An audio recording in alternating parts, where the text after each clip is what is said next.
साहासुबा जोंहा सालबारि college NSS इउनिटआ adaption खालामनाय बायदियै दिनै बिथांमोननि गामियाव 15टा परियाल अनसुंथाइ होनो थाखाय जों फैनाय जादों। बे 15टा परियाला बयनिख्रुइबो गोरिबसिन आरो सोरबा जुदि थालांदोंबा बेखौ जोङो नेक्स्ट टाइमाव उननि हाबाफारियाव होनाय जागोन। दा बेवहाय जोंहा सालबारि कलेजाव NSS इउनिट दं नालाय बे NSS इउनिटआ एडप्शन खालामनाया जों 2018 निफ्राय एडप्शन खालामदोंमोन 19 दा 2020 जाबाय। बेफोरबायदिनो जों बे गामियाव आवगायावहायबो फैखांनानै LP स्कुलनि थाखाय जों फिल्टार गंसे घरि गंसे आरो फरायसाफोरनो सोलोंथाइ होनायनि थाखाय बिथांमोनखौ फोरोंनायनि बे बेबस्थाखौ खालामदोंमोन।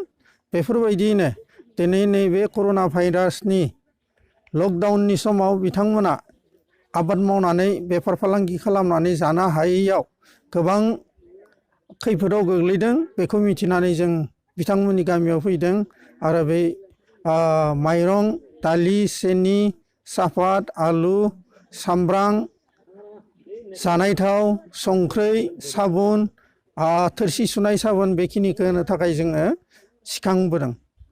बे ओनसोलनि रायजो राजाफोरा कर'ना बै जनाव गोग्लैबाय। बेफोरबायदि जोङो बे ओनसोलाव कर'ना भाइरासनि जेबो प्रभाब गोग्लैनायखौ जों नुनो मोनाखै आरो जिहेथु मानसिफोरा ससियेल डिस्टेन्स समाजखान्थियारि जानथायखौ बाहायलायनानै बयबो गावबा गावनि आब्रुथिखौ रैखा खालामदों नालाय बेफोर बेमारा जोंनि बे जायगायाव सोनारनायखौ जों नुनो मोनाखै। न'आव मोजाङैनो दङ थादों बेखौ जों नुनो मोनदों।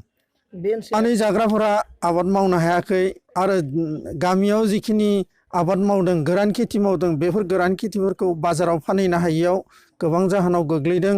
जायनि थाखाय लाव, फान्थाव, खुमब्रा, मैगं थाइगं बेफोरखौ बाजारसिम लांनो हायाखै। एम्फौ फिसिदों, एम्फौ फिसिनायखौ बाजाराव फानहैनो हायाखै। ना गुरहैनो हायाखै। बिदिनो अमा फिसिदों, अमानि थाखाय गुन्दै आदार बेफोरबायदि लायनो हायाखै। बेनि थाखायनो बिथांमोना गोबां खैफोदाव गोग्लैदों होननानै जोंनो फोरमायदों आरोखि। दिनै खान्थालगुरि गामियाव दिनै माइरं, थालिर दाव बायदिसिना होदो बेवहाय माबायदि गोजोननाय मोनो? मोजां मोनदों।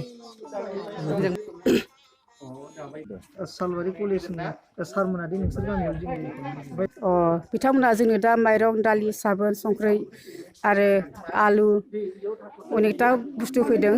बेखौ मोनना जों दा गोजोननाय मोन्दों। मानो होनबाथाय जोंनि गामियाव अनेकथा गैयि न'खर दङ आरो फारसेखै खेथि बाथिबो गैया। बिथांमोना होफैनो थाखाय जों दा एसे गोजोननाय मोन्दों आरो। माबायदि सोलिना दंमोन बे बन्द'नि समाव? बेबायदि बन्द'नि समाव दा जों हाग्रा बंग्रायाव हाबनो हाया। फारसेखै साम' खनबाबो साम' फाननानै मोनजायाबा, मैगं थाइगं बुथुमनानै फानहैबाबो फाननो मोनाबा आरो फारसेखै जोङो अनेकथा बुस्थु फानहैयो बेखौबो फाननो हायाबा जों मालाय माजों संख्रि बानलु जागोन। माइरङा जों एसे एनै थागोन आरो माइरंखौल' जाबाथ' मानसिया गोजोना। जों आरो संख्रि आलुनि खोथा थायो बेखिनियानो आरो जों दा गोजोननाय मोन्दों। बेसेबांसो न'खरनो होनाय जादों बिथांमोननो? बिथांमोना जोंनो गासै होनाय जादों 15 गिरिनो होनाय जादों आरोखि मा बेखिनियानो।